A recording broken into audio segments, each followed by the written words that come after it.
Muy bien, jóvenes, bienvenidos. Bienvenidos a esta sesión de la semana 15 de la Unidad Didáctica de Procesos de Frutas. El día de hoy corresponde analizar la exposición sobre la elaboración de chunks y pulpas congeladas de fruta. Y para ello, pues, hemos asignado a un grupo específico para que pueda compartirnos la exposición y posteriormente, pues, haremos el análisis respecto a lo que nos han expuesto. Antes de comenzar, por favor, me gustaría que me confirmen si me escuchan adecuadamente. Sí, profesor. Perfecto, Sí, ingeniero. perfecto, gracias. Ahora sí, un momento, voy a tomar lista, por favor, al grupo que va a exponer el día de hoy. Tenemos, a ver, los integrantes del grupo son Rosemary Quispe, ¿está?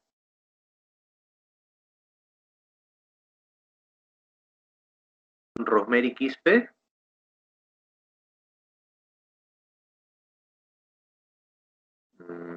Yeah. Ok, acaba de responder por el chat. Ok, señorita Rosemary. Elmer Castillo. Presente, profesor. Perfecto, Elmer. Ana Faustino. Presente, profesor.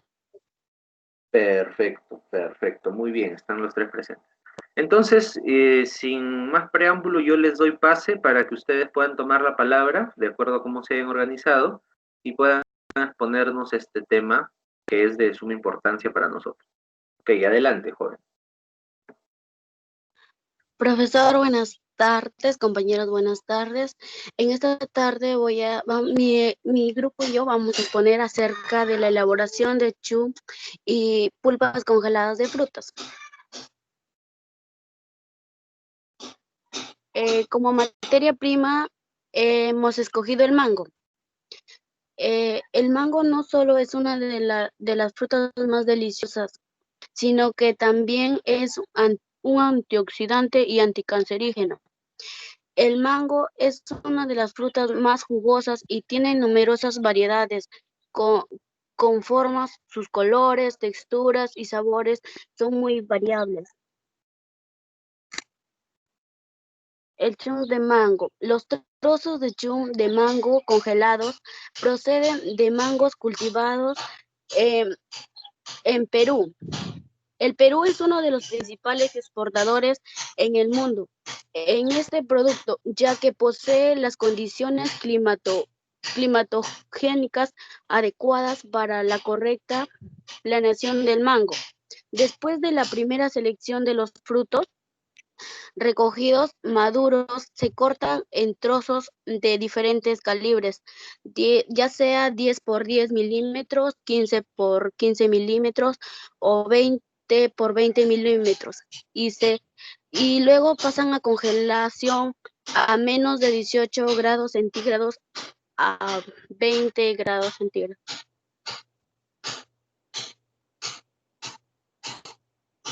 Pulpas congeladas de mango. Las pulpas congeladas de mango, la pulpa posee el sabor, olor, color característico de la fruta.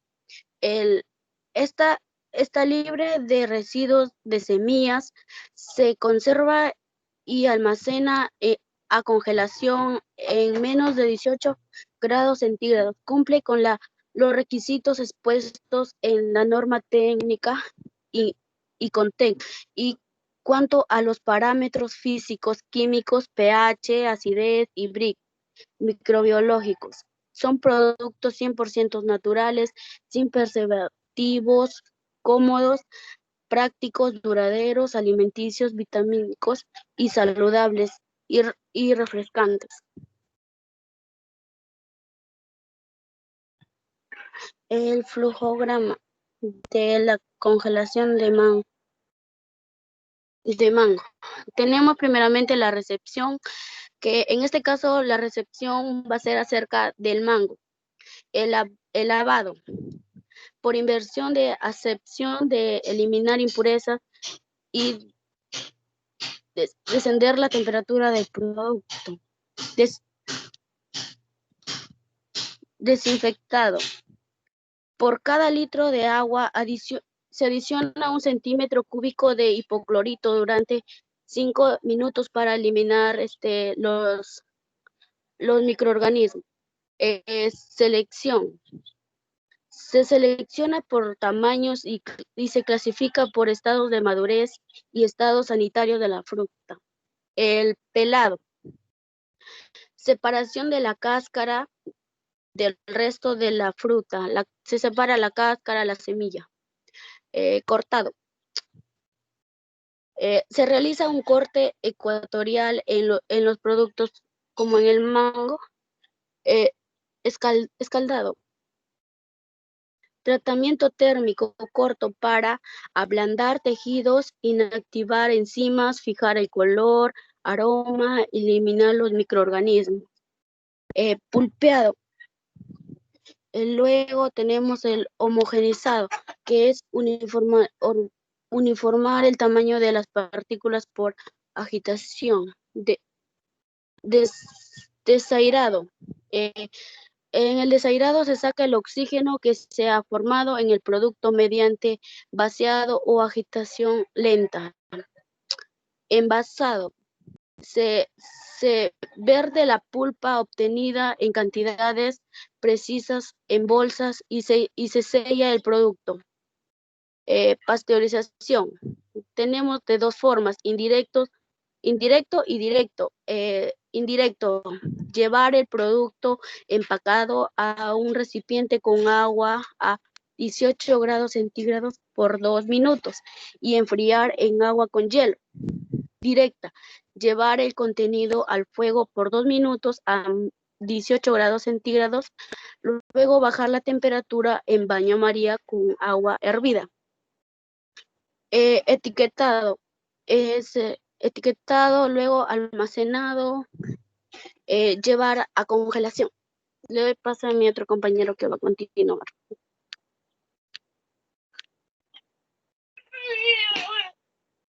Continuando con la exposición, tenemos parámetros de calidad. Como mi compañera dijo, en la adición tenemos el hipoclorito de sodio que se agrega 200 miligramos por litro. Y para eliminar el cloro residual que queda tal vez en los frutos, agregamos tiosulfato de sodio al 1%.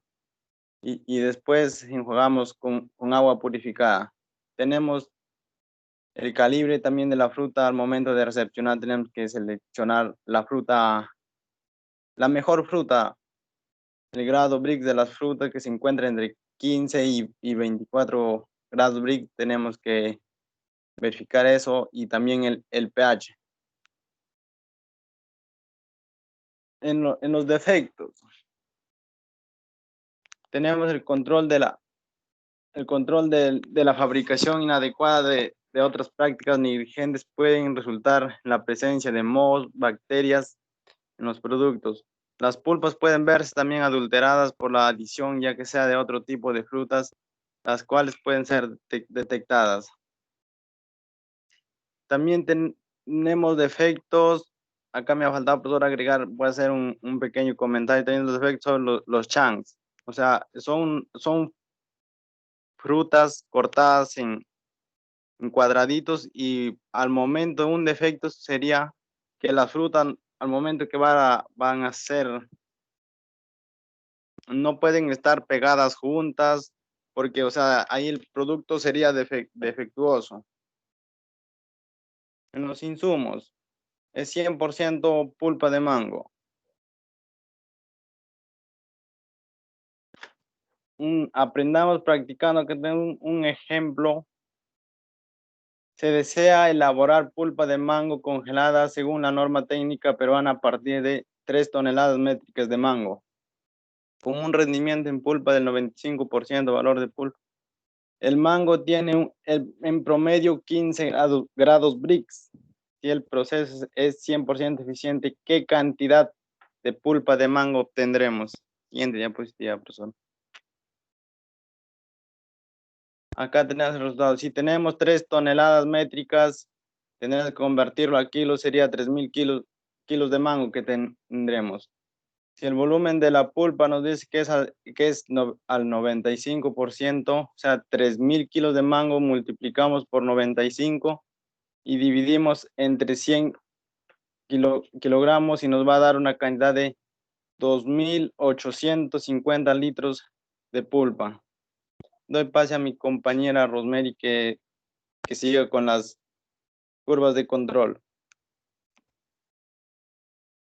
Buenas tardes, profesor y compañeros. Yo voy a explicar el caso para las curvas de control. En una línea de producción de pulpa de fruta se nota una inusual variación en los pesos netos del producto terminado y se desea evaluar el motivo. Para ello se toman 5 muestras cada 15 minutos desde las 8 de la mañana hasta las 9:45 de la mañana, tal y como se muestra en la siguiente tabla. Para ello se desea determinar si este proceso está controlado o este requiere algún ajuste y a qué se debe. Bueno, ahí como podemos observar en la tabla, se muestran las horas en las que se han tomado las 5 muestras con sus respectivos pesos desde las 8 de la mañana hasta las 9:45. Ya, para calcular el promedio y el rango. Para calcular el promedio de cada uno se realiza la suma de las 5 muestras y se divide entre 5. Y así sucesivamente en todas las horas que se tomaron las muestras. Y de todos esos promedios se suman y se dividen para obtener el promedio de promedios, que es 246.9. El rango se calcula restando el mayor dato y el menor dato. Y ahí tenemos los datos que se obtuvieron de todas las muestras. Y también se suma y se divide y sale 18.1. Ya, las constantes para los gráficos de control, bueno, sería la 2 y de las 5 muestras, lo cual sería el 0.577. Para el cálculo de límites de control para la gráfica X. El UCL, que es el límite de control superior, y el LCL, que es el límite de control inferior. Para calcular el UCL, el promedio de promedio se suma más A2 y se multiplica por el rango de promedios, y en el LCL se resta el promedio de promedios menos A2 por el rango. Para calcular los límites, en UCL igual 246.9 más 0.577 por los 18.1, lo cual nos da como resultado 257.3.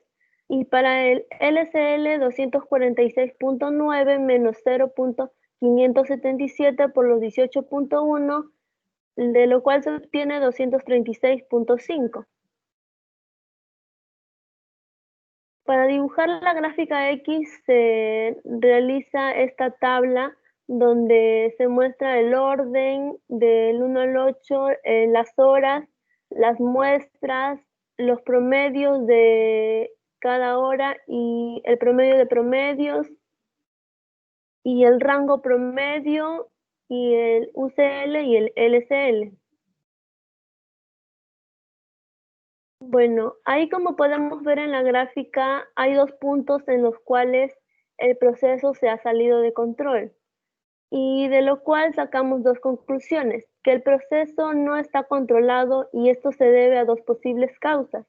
El operario ha calibrado mal la balanza de pesado, o la balanza electrónica está mal lograda y requiere cambiarla.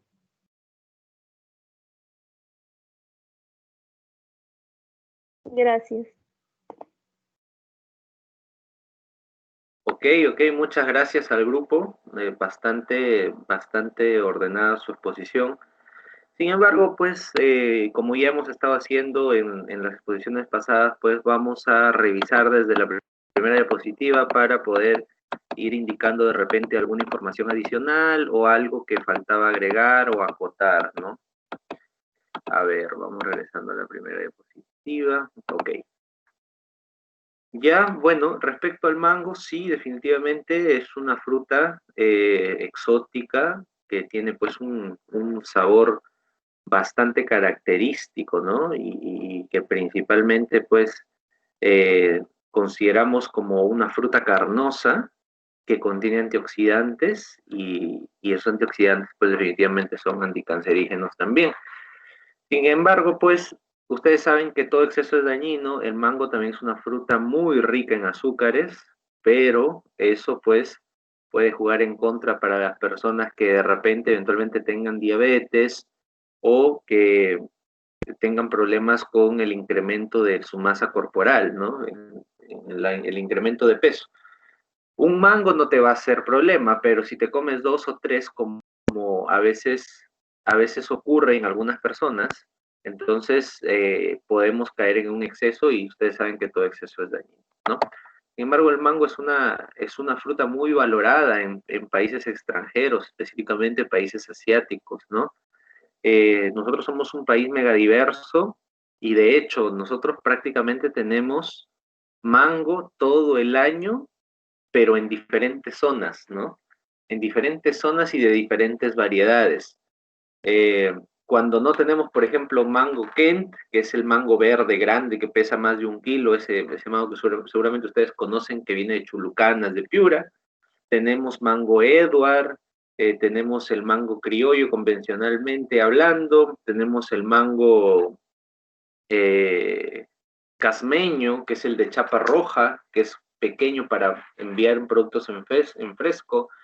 En realidad tenemos muchísimas variedades de mango, pero no todas en sí sirven para todos los procesos.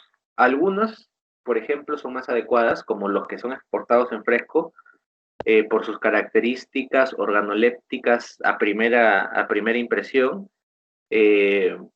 son adecuados para consumo directo, ¿no? Para exportación en fresco, como les decía. Mientras que otros que son de repente más voluminosos, otras variedades más voluminosas son las más adecuadas pues para procesar chunks o para procesar pulpas, ¿no? Ambos criterios, o mejor dicho, ambos tipos de producto tienen sus propias características y hay que ser muy incisivo con esto porque cuando nosotros recepcionamos materia prima, no es lo mismo recepcionar un mango, por ejemplo, para elaborar chunks de mango o recepcionar un mango para elaborar pulpas. No es lo mismo definitivamente. ¿Sí? Aquí había una pequeña corrección que hacer, ¿sí? La congelación se hace desde -18 para abajo, ¿no? Y ahí usted le ha puesto de -18 a 20, no, sería a -20 tal vez, pero en realidad el límite inferior de congelación puede estar inclusive hasta -40, dependiendo pues de la capacidad de carga instalada que tenga los compresores de las cámaras de congelación en donde estés guardando tu mango, ¿no? Entonces, básicamente el mango a -18 está congelado. Si lo pones a -20 sigue congelado. Si lo pones a -40 también sigue congelado. La diferencia, ¿cuál va a ser? La diferencia va a ser que vas a gastar más energía para obtener el mismo resultado, ¿no? Porque si congelas a -18, el costo energético va a ser menor que si congelas a -40, definitivamente. Ahora, si eso lo sopesas con la mantención de la cadena de frío, es decir, que en todas las instancias de transporte, en todas las instancias logísticas de distribución de este producto terminado, se mantenga la cadena de frío, no se rompa, pues sí te diría, no lo trabajes a -18, trabájalo a -20, -25, tal vez a -30, y si quieres a -40 también. Eso va a depender mucho del costo de calidad. ¿Por qué? Porque a veces, cuando a nosotros queremos de repente asegurar la calidad, por ejemplo, de que no se vaya a romper la cadena de frío en la distribución del producto terminado, tenemos que sopesar hasta cuánto podemos asegurarla, porque cada medida que nosotros tomemos para asegurar esa calidad nos va a costar. ¿sí? Es un dinero contante y sonante que va a salir de nuestro bolsillo. Entonces, decimos, bueno, si hacemos un análisis marginal, se llama eso, si hacemos un análisis marginal, vamos a determinar que nosotros podemos costear por nuestra cuenta, trabajar el proceso, asegurar el proceso hasta menos 25 grados. A menos 40 ya no, porque no nos es rentable, y a menos 18 tampoco, porque hay mucho riesgo de que mi producto se deteriore. Entonces lo trabajo a menos 25. Pero eso es decisión de cada empresa en realidad, ¿no? Hay empresas que sí, pues definitivamente les gusta trabajar en los límites y lamentablemente constantemente están teniendo pues reclamos por no conformidades, ¿no? O inclusive en los procesos de auditoría interna y auditoría externa se encuentran muchos hallazgos de auditoría y pues lamentablemente tienen problemas para levantar esas observaciones porque tienen que reajustar su proceso y básicamente muestrear todo el producto que ya tienen en stock para poder determinar si es que se han visto afectados por algún posible problema con las temperaturas de congelación. Como ya lo mencionaba Elmer, un eventual problema pues es este gran tema de los aglomerados, ¿no? Cuando nosotros congelamos, rompemos la cadena de frío, se descongela, se pegan todos los cubos de mango y luego nuevamente congelamos, ya ahí tenemos un defecto de calidad por aglomeración. Entonces, nosotros no queremos que pase eso, porque obviamente nuestro cliente no nos está pidiendo cubos de mango aglomerados, porque para eso mejor nos pide pulpa, ¿no? Lo que nos está pidiendo son cubitos de mango y tú tienes que mandarle cubitos de mango, ¿sí? Chunks de mango. Entonces, ese es un tema muy importante que hay que tomar en cuenta, jóvenes. El mundo de la refrigeración y congelación en realidad es muy amplio, existen infinidad de métodos e infinidad de procedimientos y procesos que se pueden utilizar para poder garantizar calidad en los productos manejados con frío, al igual que en los productos manejados en caliente también, pero con la diferencia, pues, que a veces los defectos en frío no son visibles. Ese es un gran problema. No lo puedes ver a simple vista. Por ejemplo, en un lote de chunks de mango congelados que tienes pues a menos 25 grados Celsius, averigua si en tus muestras te aparece pues ahí algún problema microbiológico por contaminación con E. coli. Eso solamente lo vas a poder analizar con análisis destructivos. Vas a tener que tomar una muestra del producto y prácticamente destruirla y con eso analizar si es que tiene E. coli o no tiene E. coli, ¿sí? A diferencia, por ejemplo, de las conservas, que nosotros fácilmente podríamos, por ejemplo, saber si un producto está contaminado por la generación de gas. En este caso no, porque la congelación, recuerda, que disminuye el metabolismo incluso de los microorganismos. Entonces, al disminuir su metabolismo, su cadena metabólica, tampoco generan gas. Están como que inertes, simplemente están ahí. Y si están contaminando, están ahí. Recién cuando descongelas, hacen el problema, ¿no? Entonces, eso hay que tomarlo en cuenta porque debemos ser muy estrictos en los controles que debemos darle a un producto congelado. ¿Ya? Bien. Ahora, respecto a la pulpa congelada de mango, igual, o sea, definitivamente la gran diferencia en estos dos aspectos va a ser en las primeras operaciones, ¿no? En las primeras operaciones, sobre todo, pues, desde que viene en recepción, ¿no? Luego ya las operaciones sanitarias que son de congelamiento propiamente dicho son muy parecidas, más no son iguales tampoco, ¿sí? Por ejemplo, aquí en este flujograma es de una pulpa congelada, definitivamente. Lo que sí no estoy de acuerdo con todo lo que mencionaron es respecto a la pasteurización. Porque ustedes saben, jóvenes, que la pasteurización es un proceso térmico que se trabaja en un determinado rango de temperaturas. Y ustedes han mencionado dos opciones, pero esas dos opciones las han mencionado a 18 grados, ¿no? Entonces, eso no se llama pasteurización, eso es un shock térmico el que están realizando, si es que es así como realmente continúa este flujograma. A mi parecer, podría ser ahí un shock térmico más que un pasteurizado, ¿sí? Entonces, de repente es un tema de términos, de terminología, ¿sí? Sin embargo, recuerden pues que en el escaldado propiamente dicho, ¿sí? Y aquí sí quiero hacer énfasis en el saneamiento que tiene que ver con la pulpeadora sobre todo. El escaldado va a ablandar esas pulpas a temperaturas más o menos de 100 grados, ¿sí? A temperaturas de más o menos de 100 grados. A ver, alguien está con su audio por ahí. Ok, el escaldado va a elevar la temperatura más o menos de la pulpa a 100 grados y posteriormente va a ser pulpeado en caliente, me imagino. Entonces, por más que esté en caliente, la pulpeadora tiene que estar pues totalmente esterilizada, ¿sí?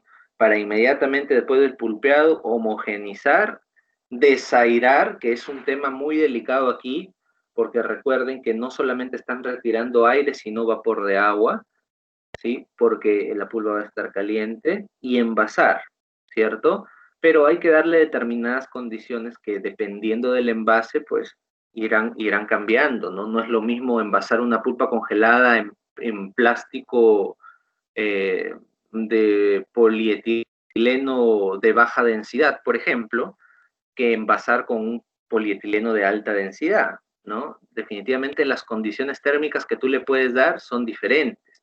Además, hacer mención que cuando envasamos en plástico a temperaturas elevadas, existe un problema que se llama migración de sólidos al alimento, en donde partículas inestables de los plásticos se transfieren al alimento. Y seguramente ustedes no me dejarán mentir, a veces probamos alimentos que tienen un ligero sabor a plástico. Estos alimentos que tienen un ligero sabor a plástico es justamente porque han sido expuestos a temperatura estando en un envase plástico, y este envase plástico, los componentes inestables o más volátiles han sido transferidos al alimento, ¿no? Cosa que es totalmente en contra de la salud alimentaria, ¿no?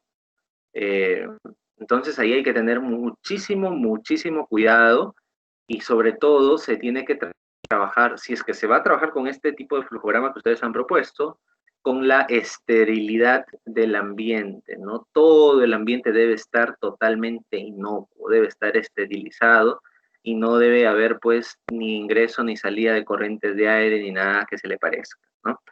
Entonces, una vez desairado, envasamos. Ahí el envasado tiene que ser mediante un empacado al vacío, eso sí tienen que tenerlo claro, por favor. Se va a trabajar con presiones negativas para que no quede ninguna posibilidad de aire dentro de la pulpa que pueda generar una propagación de microorganismos. Recuerden que la gran mayoría de microorganismos que afectan a los alimentos son microorganismos aerobios, ¿sí? Son microorganismos aerobios. Entonces, lo que nosotros vamos a hacer básicamente va a ser retirar el aire, y si retiras el aire y no hay aire, los aerobios no pueden propagar. Ahora, ¿qué hacemos con los anaerobios? Ahí es donde entra, a ver, no sé si lo han considerado acá, no lo han considerado. Después del pulpeado, normalmente se hace un estandarizado, ¿ok?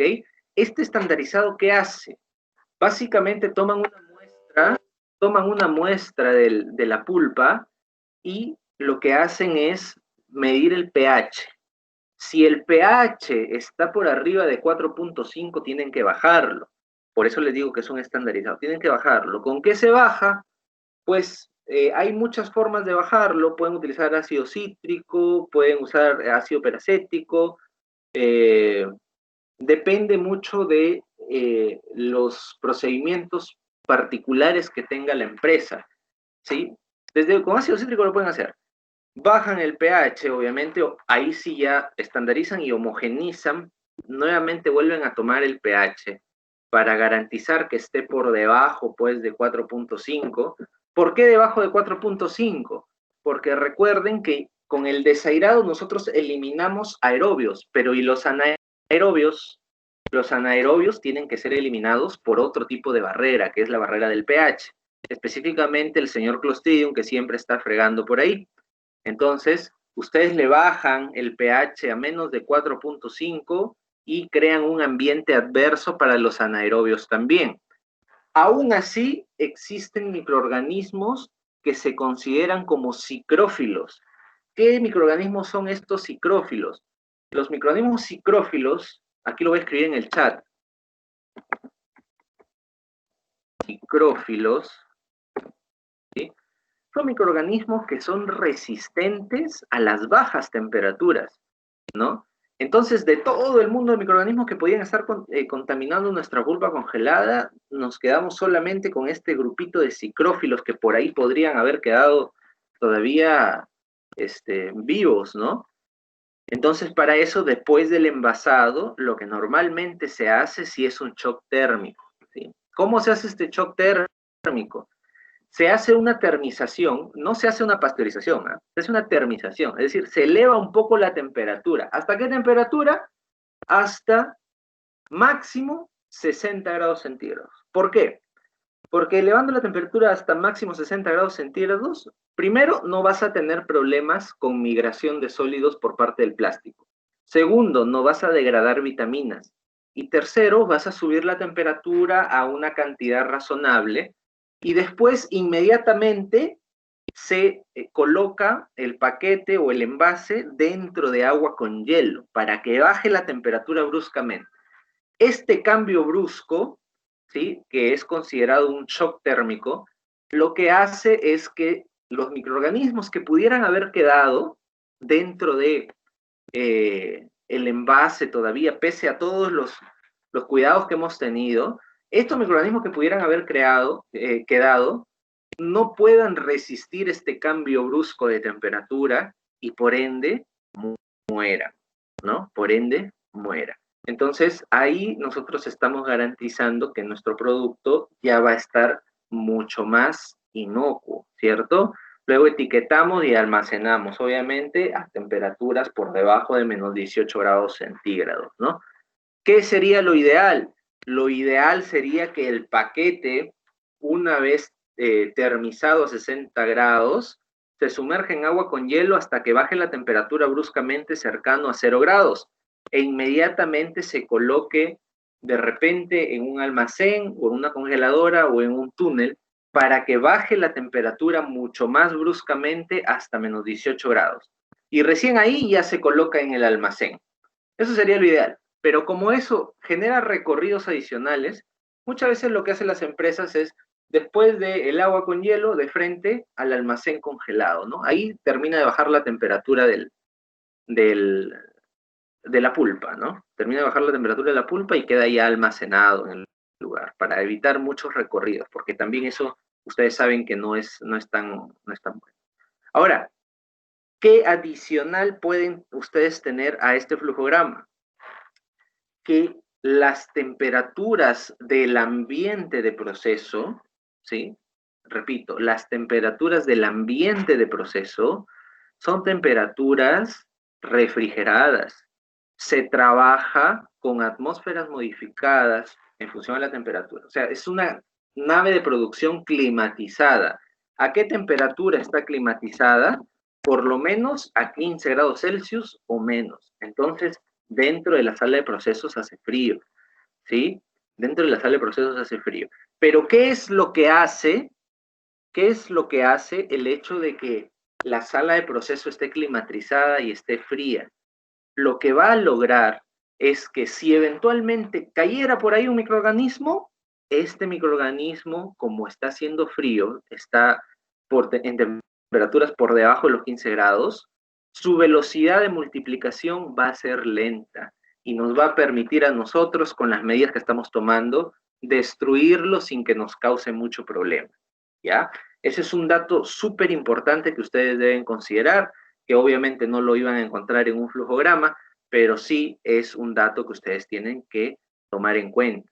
De hecho, cuando se trabaja en ambientes para procesamiento, no de pulpa congelada, sino de chunks de mango, ahí sí se trabajan dos cámaras de proceso, ¿no? La primera es cuando el producto todavía no está congelado, a 15 grados, 10 grados a veces, y la otra es cuando el producto ya está congelado, ya están los chunks congelados que salen del IQF o de los túneles, y tienes que envasarlos. Ese envasado tiene que ser súper rápido, pero obviamente el ambiente no puede estar caliente, porque si el ambiente está caliente, va a volver a generar el problema de los aglomerados. El producto recién congelado va a empezar a ganar calor. Entonces, lo que normalmente se hace es trabajar con un ambiente o una cámara en donde se realice el empacado, con personas adentro, obviamente, pero a temperaturas pues cercanas a los 0 grados, ¿no? De tal manera de que la brecha o la diferencia de temperaturas no sea tan brusca y el chunk de mango no gane demasiado calor, ¿sí? Ese es un detalle también que normalmente se toma en cuenta. Luego, respecto a los parámetros de calidad, sí, estos parámetros son más que nada para pulpa, ¿no? Cuando trabajamos chunks, no se trabaja con hipoclorito en el chunk directamente, sino se trabaja con ácido peracético. Por la forma, más que nada, que tiene pues el chunk, ¿no? Ahora, tener mucho cuidado con el cloro residual también, eso tiene muchísimo que ver, ¿no? Tiene muchísimo que ver y obviamente cada empresa, de acuerdo a sus clientes, maneja sus propias tolerancias. El estado de madurez, que principalmente es marcado por los grados Brix y por el pH, va a depender del producto, o mejor dicho, el producto terminado va a depender del estado de madurez de la fruta. En el caso de las pulpas, no hay mucho problema. Las pulpas pueden tener, como ustedes mismos dicen, pues 15 Brix a 24 Brix. No hay ningún problema porque es pulpa. Pero en el caso de los chunks, ahí sí que no es tan amplio el margen. ¿Por qué? Porque un mango a 24 Brix ya está aguado y no puede formar el cubo, ¿sí? Entonces, normalmente se trabaja con mangos ahí en promedio a 15 Brix, ¿no? A veces 14, a veces 16, hasta 17, 18 máximo, ¿no? ¿Por qué? Porque ahí el mango todavía no es que su pulpa no se ha debilitado tanto en estructura como un mango bien maduro, pues, ¿no? Entonces, dependiendo del producto que nosotros vayamos a elaborar, también necesitaremos determinada característica en la materia prima. Por ejemplo, si tú vas a hacer cubos de 20 por 20 milímetros, te puede salir hasta con 18 Brix, normal. Pero si tú vas a trabajar con 10 milímetros, 10 por 10, ahí sí tienes que trabajar con 14 o 15 Brix. ¿Por qué? Porque si tú trabajas con más, como el corte es cada vez más chiquito, se te puede hacer una sopa el mango. Entonces ahí hay que tener mucho cuidado cuando ya estás procesando en línea, ¿no? Eso me hubiera gustado tener la oportunidad de poder trabajarlo, pues, de manera práctica, ¿no? Sin embargo, ya cuando se retomen pues las clases, haremos algún taller sobre eso. Respecto a los defectos, ahí sí que depende también del producto terminado, ¿no? Si hablamos de chunks de mango, en realidad este tema de los defectos externos no nos importa tanto como los defectos internos. Ahora, cuando hablamos de pulpas, ahí sí que el producto, la pulpa entera tiene que estar pues adecuadamente, mejor dicho, guardar una calidad adecuada, ¿sí? Mientras que cuando hacemos chunks, y yo se los comento porque yo he trabajado en esta línea, a veces encontramos que medio mango está con gusanos de mosca de la fruta, que teóricamente no debería existir ya en el Perú, la mosca de la fruta, pero sigue existiendo y sobre todo en el mango, ¿sí? Entonces, encontramos que medio mango está con larvas de mosca de la fruta y el otro cachete del mango está limpio. Entonces, ahí es donde tenemos en la línea un grupo de maquilladoras, así le llaman. Estas maquilladoras van sacando todos los defectos que pueda tener para poder utilizar la pulpa útil, ¿sí? La pulpa que sí se va a utilizar, sí va a entrar a proceso. Ahora, ¿qué es más barato para una empresa? ¿Comprar mango para vender en fresco? ¿Comprar mango para pulpas? ¿O comprar mango para chunks? Ahí, pues, realmente lo más barato es comprar mango para chunks, ¿no? ¿Por qué?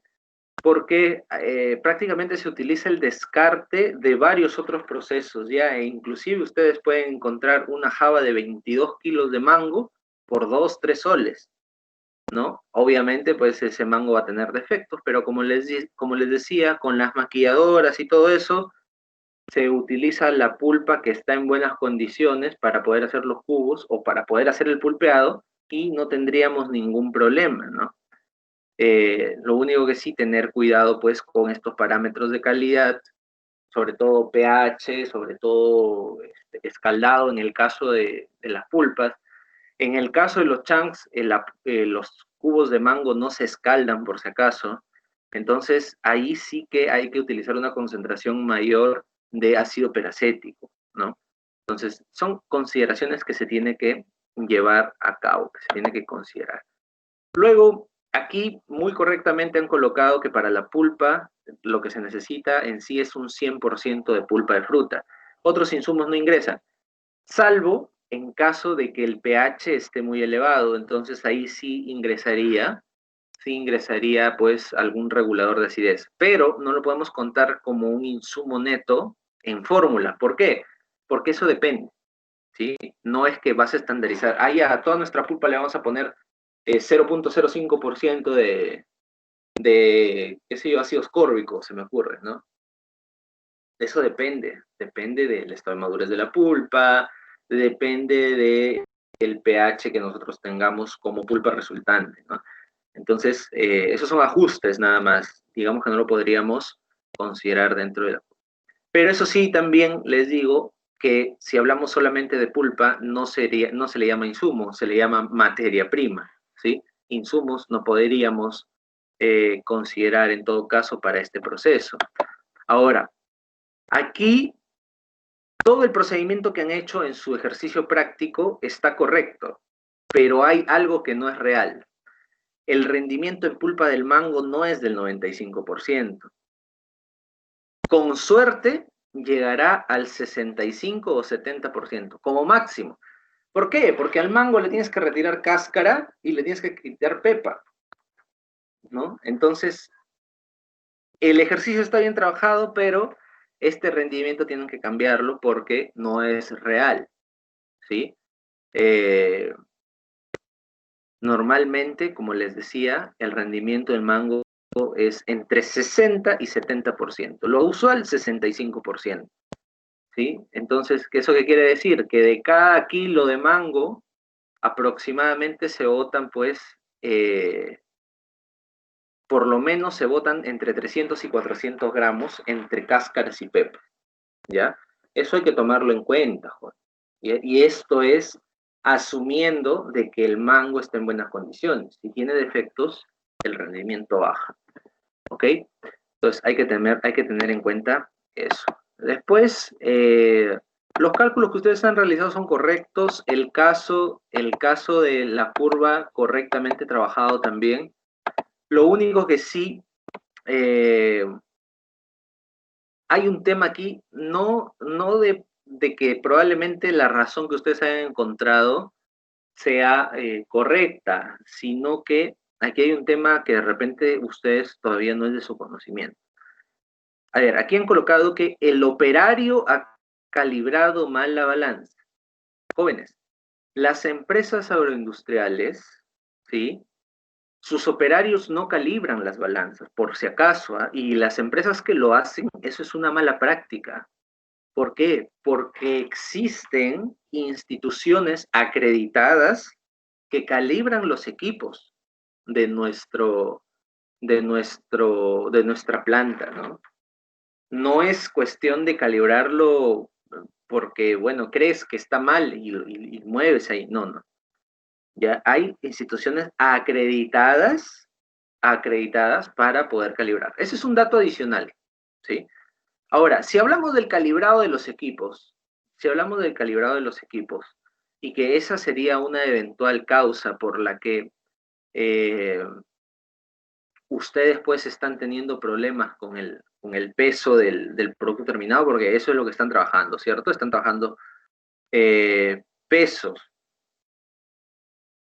A ver, si estamos hablando de una balanza mal calibrada,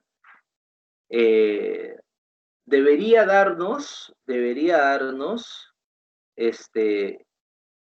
varios puntos por encima o varios puntos por debajo, ¿sí? Porque eventualmente las curvas estaban definidas, ¿sí? Estaban definidas desde el principio, y pues definitivamente cuando nosotros generamos los pesos, analizamos los pesos, pues básicamente lo que vamos a encontrar es que todos los pesos nos van a dar dentro de esa balanza. Esa balanza nos va a servir para pesar todo. Entonces, si estuviera mal calibrada, tuviéramos varios puntos por debajo y varios puntos por encima, ¿sí? Cualquiera de las dos opciones. Aquí tenemos puntos dentro, puntos por debajo y puntos por encima. Yo principalmente, como de repente un poco más reservado para dar una opinión al respecto, no me atrevería a dar esa respuesta, ¿no? De que es un problema de calibración de balance. ¿Podría ser un error humano? Sí, eso sí podría ser, ¿no? Que se está pesando mal, eso sí podría ser. Es más probable a que la balanza esté descalibrada. Porque si la balanza estuviera descalibrada, los pesos nos saldrían por debajo de la curva o por encima de la curva. ¿Ok? Que estemos pesando mal, eso sí, ¿no? De repente que la llenadora de nuestro empaque esté con problemas, también puede ser, ¿no? Pero yo lo atribuyo más, estos dos puntos dispersos así, lo atribuyo a un error humano. Eso es lo que a mí me parece, ¿ok? Sin embargo, pues igual son muy pocos indicios para poder llegar a una conclusión. Tendríamos que evaluar cómo es que se ha dado el proceso, y tendríamos que evaluar cómo es que se han obtenido los productos terminados y analizar estas muestras que están fuera de control, de repente en otras balanzas, ¿no? Para ver o volver a pesar para corroborar que el error sea de calibración, o que efectivamente están llenas con más peso o menos peso, o que simplemente ha sido un error humano, ¿no? Entonces, ¿tenemos un indicador de que algo está fuera de control? Sí, eso es lo más importante. A partir de ahí debemos empezar como se dice coloquialmente, a husmear y a buscar la causa raíz del problema. ¿Ok? Entonces, quiero felicitar al grupo por la exposición. Realmente lo han hecho bastante ordenado. Les agradezco bastante. Y pues eso sería lo que corresponde a la sesión de elaboración de productos chunks de mango y pulpas congeladas de mango, ¿sí? Ahora, les comenté temprano que debíamos nosotros definir de una vez si es que vamos a presentar nuestro trabajo final mediante una exposición o lo vamos a presentar mediante un video o una grabación, ¿sí? Entonces, por favor, en estos minutos que nos quedan, yo les pido que a través del WhatsApp me escriban los grupos para ver si es que van a trabajar de una o de otra forma, para yo poder organizarlos y enviarles a ustedes un cronograma para los que vayan a exponer, para que puedan exponer en un espacio tranquilo, sin ningún problema, ¿ok? Entonces, jóvenes, quedamos así. Les pido por favor que me confirmen eso de una vez a través del chat y conversamos el día viernes respecto a lo acordado y ya les doy también el cronograma, ¿ok? Listo, jóvenes. Les agradezco por su participación, por su atención en la clase. Por favor, cuídense, todavía no estén saliendo y les pido también que se pongan a estudiar porque ya estamos cerrando el ciclo, ¿ok? Muchas gracias, jóvenes. Hasta luego. Gracias, profesor. Gracias. Profesor. Gracias, profesor.